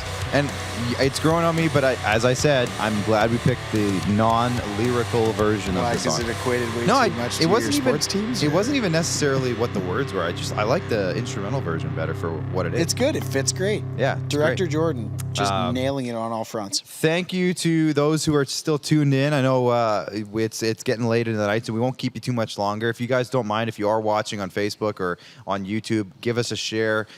Share it with your friends. Maybe tag some friends. Bring them in here.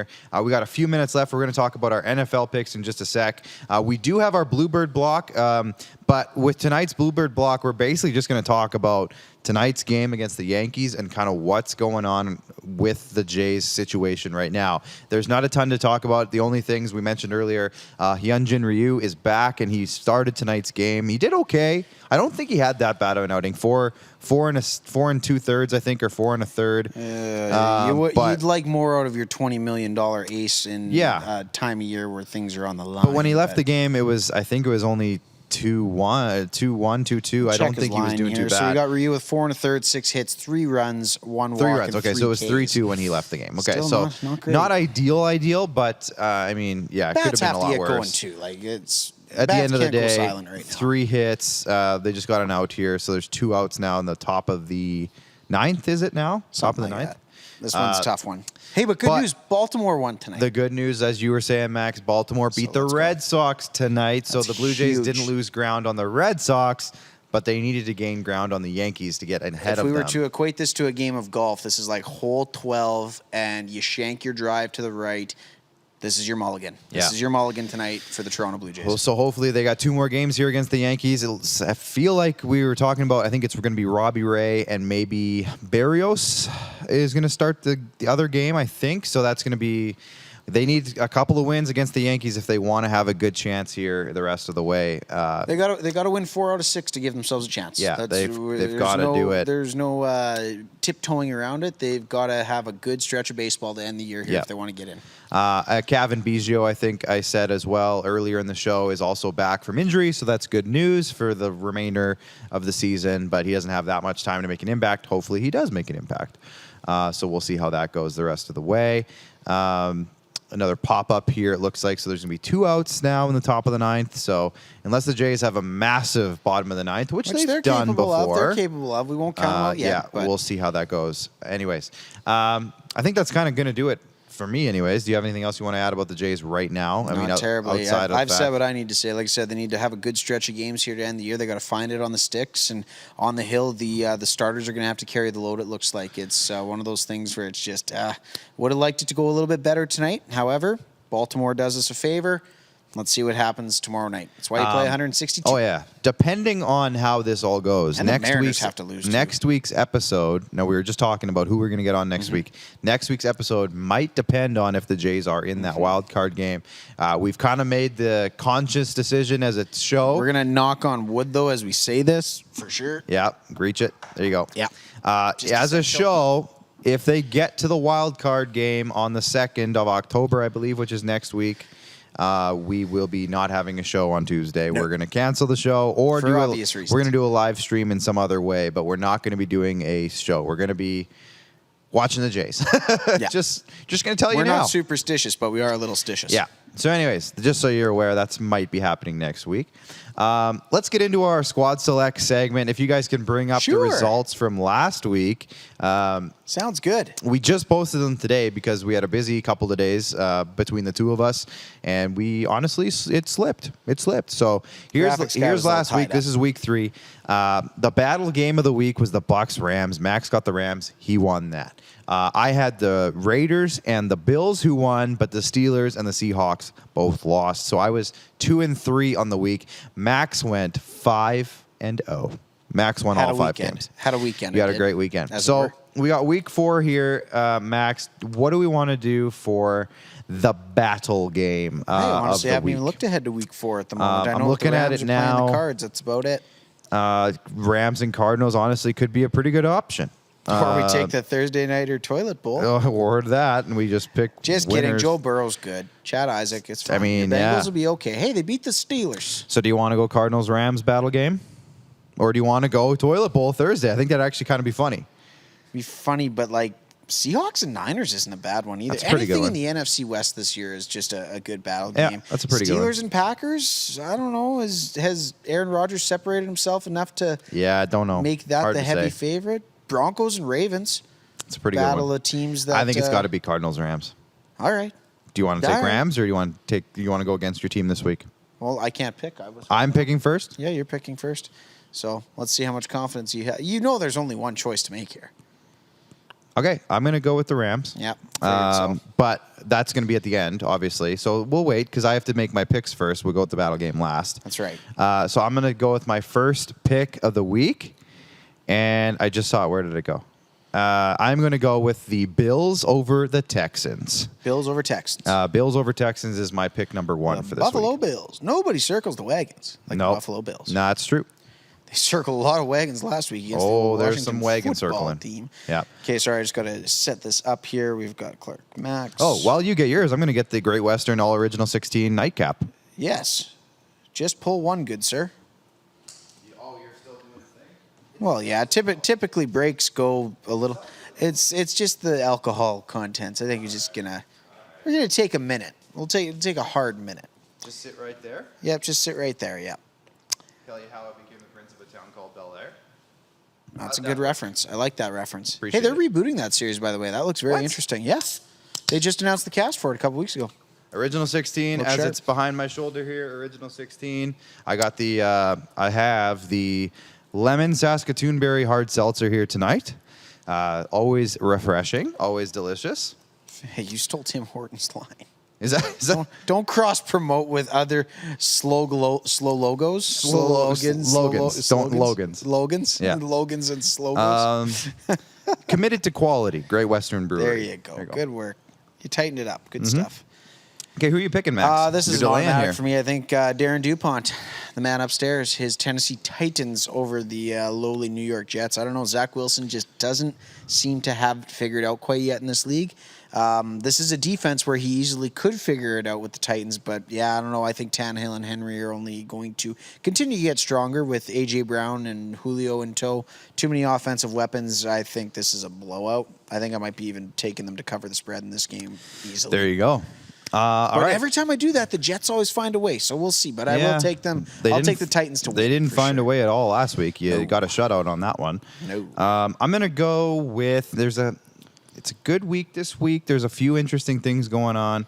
I'm going to go with the Chiefs over the Eagles. Now the Chiefs are 1-2, so this is a weird risk right here. The Eagles, I think, are also 1-2, if I'm not mistaken. But I think this is the time where the Chiefs turn it on and they get back into their normal gear. And Josh Gordon might be making his debut. Have you heard about this, Max? I guess we should have put that in the top of the order. I don't mind that. I picked him up in fantasy, actually. Josh As Gordon. soon as the news came out Yeah. that he was going to get reinstated, I picked him up in one of my fantasy leagues. That could be a weapon. It's going to take him a few weeks to get there, though. They're going to put him on the practice squad. I don't think he's going to be back He won't right be away. there quite yet, but a very interesting pickup for an offense that needs a couple more weapons outside of Tyreek Hill and Travis Kelce. So we'll see what goes on there. Man, I talked about it earlier. This one's got to be the easy one for me. I'm sticking to my guns here. I think Tom is going to run back to New England, and I think he is going to absolutely throttle the New England Patriots. So we'll see if Mac Jones has something in the tank. Yeah. I think Tom comes into this game with some sort of a vengeance and absolutely goes out and I don't want to say murder. That's a bad word. Well, I guess I already as said close to he's it going as to you can, murder yeah. his old team in Yeah. the New England Patriots. Okay. I can see that being the case. Yeah. I'm going to go with an interesting matchup, but I'm going to go Saints over the Giants. Oh, you're going to go with the Aints again, hey? Yeah. Interesting, See, last time I interesting. picked the Saints, they lost. Last time you picked the Saints, so they ain't. I'm going to go with it, though, because the Giants being 0-3, I just don't think they have much going on there. Fair enough. This is going to comebacks to bite me. This is going to jinx me here. But I think the Saints, I think they're 2-1 right now. Yeah. And they have a solid team. So I'm going to go with the Saints. Wow. You know what? I think it might be time there. I think the Steelers are just in trouble. I think, maybe it's safe to go with Aaron Rodgers. You can't bet against Aaron Rodgers as he started to heat up the last little while here. Did you see that last minute drive that he had against the Niners there on Sunday night? Yeah. That's just magical. Again, we Old talked school. about it after week 1. That we Classic. should be cutting and clipping that because, way too early to count out Aaron Rodgers. He's seemingly got his groove back, and I think the Packers are going to walk all over the Steelers. Okay. This is getting to the nitty gritty. So do I have one more game left? You I'm have not one keeping more track game here. left, yeah. I have one more game. Okay. So there's a few games that you gotta go back and forth on here. That There's that one that Sunday, sticks out to me. I'm gonna go with the. This team has come back to bite me a couple of times too. The Browns Vikings. I'm looking at maybe going with the Browns. Right. The Vikings have You don't bit me sound a so couple of confident in that. times. Do you want to change that pick, or you don't sound super confident? That's a tough one. You know what? No, I'm scrapping it. Erase it. I didn't take my finger off the button. I'm going. You didn't play the Scrabble tile? I'm going Dolphins over the Colts at home. okay. I'm going Dolphins over the Colts. Jacoby Brissett against a banged up Carson Wentz or Eason. Interesting. I don't Yeah. mind that.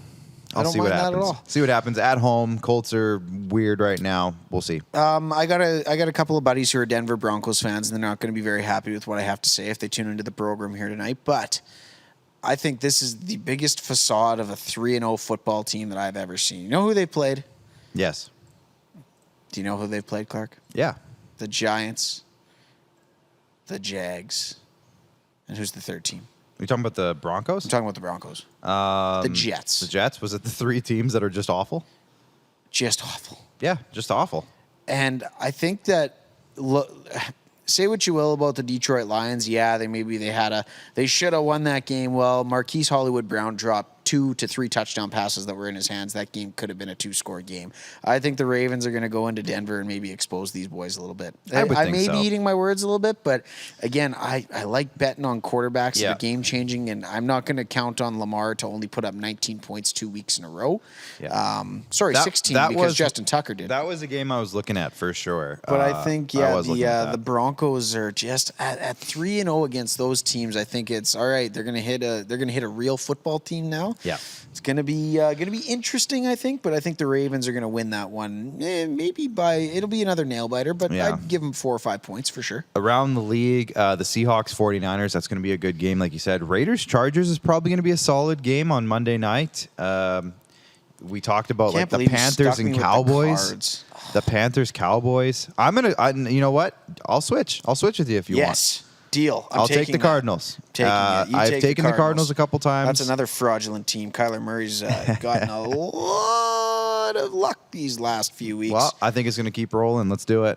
I was I actually don't thinking think of so. switching anyways, and then I just wanted to give you the option. So You're just a nice guy. This I'm is a where nice the guy. karma's going to help you. But this is why I lose squad select every year. Well, so. that's not true. But okay, It's not true? I think it's because I'm a just nice bad? guy. The only reason you had a chance last year. But okay. Anyway, so that's going to do it. So I have the Bills, Chiefs, Saints, Dolphins, and Cardinals. You have the Titans, Bucks, Packers, Ravens, and Rams. There you go. It's going to be an interesting rolls week. off the tongue. Week 4, big week in the NFL. I like to think of week 4 as like the starting of kind of the turning point of the season. Teams get to know Not who they quite are. the quarterway point yet. Not quite though. there. 17 weeks. People But forget that. After 4 games, I think teams start to know, okay, we're 0-4. We're bad. Or hey, maybe we're not supposed to be 4-0 and we're the Broncos, and hey, maybe What we if are your 4-0. Falcons wake up, go and win a game against the football team, and all of a sudden you're 2-2 and think you have a shot at it? I hope the Falcons beat the football team. I should have picked the Falcons You over should the have. football team. That was the one game that stood out. I thought you were going to take your boys because You know what? Scrap the Dolphins. Give me the Falcons over the football team. Hey, all right, fine. Yep. Nope. Give me the Falcons over the Okay, football yeah, team. I'm doing alrighty. it. I like it. I hate the football team. I'm a Falcons fan. Let me get my jersey here. I am playing so much chess while you're playing checkers. It's unbelievable. I gotta support my boys, my Julio Jones-less Falcons. I didn't think that statement was going to get you to switch things out Let's like do it. that, but I'm very happy. I'm buying into my boys. I heard what Andy had to say earlier in the show that they aren't going to do very good, but they have some weapons. Yeah, Matt Ryan's still a good quarterback. You ever heard of a guy named Chase Young? Young, Montez Sweat. Yeah, those are also a couple of weapons on chance. that defensive line that are going to absolutely roll Matty Kyle Ice. Pitts is going to run all over him on Sunday. Is he going to run with a football in his hands? That's the question. We all know he can run all over the place. Just does he do it with a Does football? he get it with a football? Anyways, we should probably wrap this up, Max. We are at 8:40 here, so that's usually our good over/under number. Yes, sir. Let's just wrap it up with a few comments here. Myron says, Great Western Brewing needs to expand eastwards. There's a picture. I could use a few of their products while watching this Jays game. Yes, Myron. I wish we could send you some of these. They typically frown upon that when you send them through Canada Post, unfortunately. I think they don't go much farther than Manitoba, if I'm not mistaken. I think they're into Manitoba, but yeah, they don't go too much farther, I don't think. Alan Lee says, Popeyes for the winners? So I'm wondering if Alan, do you mean like the overall winner of Squad Select gets Popeyes? Wow, I don't hate that. Clark's in the Owing column for like well, 3 we're Popeyes starting meals it. now. We haven't started it yet. We got Donna Berger saying congratulations on 1 year. Thank you to everybody once again for helping us get from 1 to 52. It means a lot. And we love seeing your names pop up in the comments every week and see on the like button and everything. Thank you guys. It does mean a lot to us and the guys in the back as well. Lane Ardell says Max is rolling. I think that came in during the Andy McNamara interview, so I think that was that Leafs chirp you might have thrown my way earlier in the show. I think that's what he's referring to. He said I was I woke up feeling dangerous today, Yeah, you did. as Baker Mayfield would say. Now, Myron sent me a text a minute ago, and there's somebody at the Jays game with a Moorcroft jersey, a 96 Moorcroft jersey, and he said, damn you, Moorcroft. Am I missing a reference that I should really know about? No, I'm lost on that one, too. He's been holding up a Leafs jersey with Moorcroft on the back behind home plate. Is that a movie The only reference? thing I could think of with any sort of relation would be Andrew Raycroft, but Moorcroft. Jersey. Okay, here we go. Keegan Matheson. My only issue with the Moorcroft 96 jersey behind the plate is that the sport of hockey is in any way being acknowledged. The origins of the Blue Jays' most hated jersey. I don't know. Am I missing something? I am. Maybe. I don't Myron, know. tell me what the story is before we go off air. Can you tell me? Paul Druen's checking in. Cheers, Paul. He says, time to go home, boys. That's a reference back to the early days where we told Paul we'd be an hour. Yes, that's right. Let's shut her down. Yes, that was a part of the pitch that we did not quite live up to. No, let's shut her down. All right, Paul's turning off the lights. He's pulling the plug on the evening, which is We don't fine have by to us. go home, but we can't stay tomorrow, if you're a Rod Peterson Show fan, tune in. We got Alan May, friend of this show, Washington Capitals analyst and alumni. He's going to be joining us to talk about what the Capitals' expectations are this year. And we have the voice of the Toronto Argonauts, Mike Hogan, checking in. So we're going to get a little bit of a CFL chat from Toronto. Next week on the SquadCast, as we said, it's kind of contingent on what happens with the Jays. We might be live streaming, maybe a watch party, maybe a pregame show. We're going to have to see what's going on, but we're going to be doing something around the Blue Jays. Hopefully knock we know on by wood. this weekend. Yeah, hopefully we know. we have a better picture so we can not have to make the decision on like Monday night or whatever it is. That's the thing I will say about this, though, as we wrap it up, though, for the night. This week in baseball, if you wanted to become a baseball fan, if you had any interest in the sport whatsoever, watch this week of baseball, especially in the American League. There's 4 teams that have a legitimate chance at both wild card spots. Yes. The Yankees going up 3 tonight does Seattle's all but right there solidify still, their too. position. Yeah. As long as they win 1 or 2 more, they're in. But that second wild card spot, Seattle's come up. Oakland's got to win out essentially. So it's Oakland's it's a crazy time to be a Oakland's 2 games baseball fan, back, and then so- obviously the Jays are in it. But got to go 4-2 down the stretch. They're 0-1. They got to go 4-1 the rest of the way. But that's it for us. So hey, from the basement of the IKS studios, we are the SquadCast. We got our new logos out, and thank you to everybody for helping us get to 1 year. We want to give a thank you to our director Jordan in the back, and engineer Rolf in the back as well. Assistant to the regional director, Rolf. Of head of engineering. Rolf. Yes. Of course, our friends at IKS Media, which the roof is above us. They Good give to us have a a roof over our heads for a program like this. So thank you to Paul and everyone at IKS. I'm going to give a shout out to producer Alan and producer Kayla. Throwback to our early episodes with producer Kayla. Yep. She was a big help getting us off the ground. And our friends at Rockstar Supply Chain Solutions, of course. Everybody there is great. We talk about them every week. We gush about them every week. You know what? A shout out to our friends at Vigor Lifestyles from early on. They helped us get off the ground as well. Hoop Life Basketball, RBI Baseball, they've been here since day one. And thank you to them.